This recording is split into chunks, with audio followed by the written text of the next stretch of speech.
Cutting crime in Charm City, that's the plan for officials all the way up to the federal level, as an increase in violent crimes plagues Baltimore.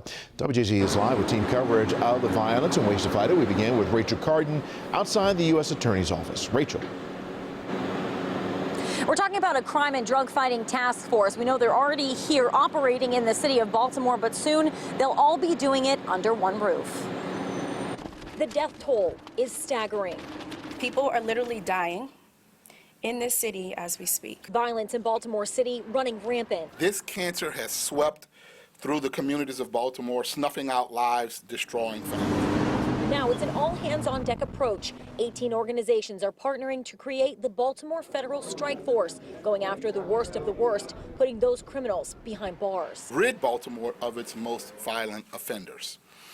Baltimore City's long-standing culture of violence is yet another symptom of a greater problem, the organized crime that goes hand in hand with illegal drugs. Local, state, and leadership all the way up to the federal government want to put an end to the bloodshed. It's not a time to say, well, that's not how we've done it. This is a time to say, what are new ideas that we can bring and apply that have worked elsewhere?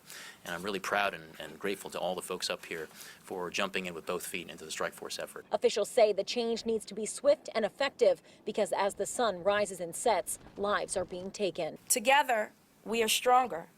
Together, we can eradicate violence from our streets and achieve the progress that we seek and that our communities deserve.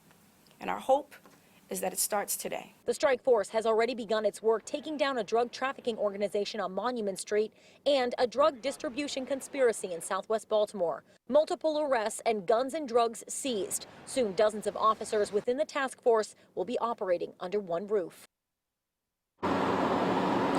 For security reasons, they're not telling us exactly where that task force will be operating, but we know it will be within city limits. When I asked Commissioner Harrison what he thinks about this task force, he said it's exactly what the city needs. Live in downtown Baltimore, I'm Rachel Carden for WJZ.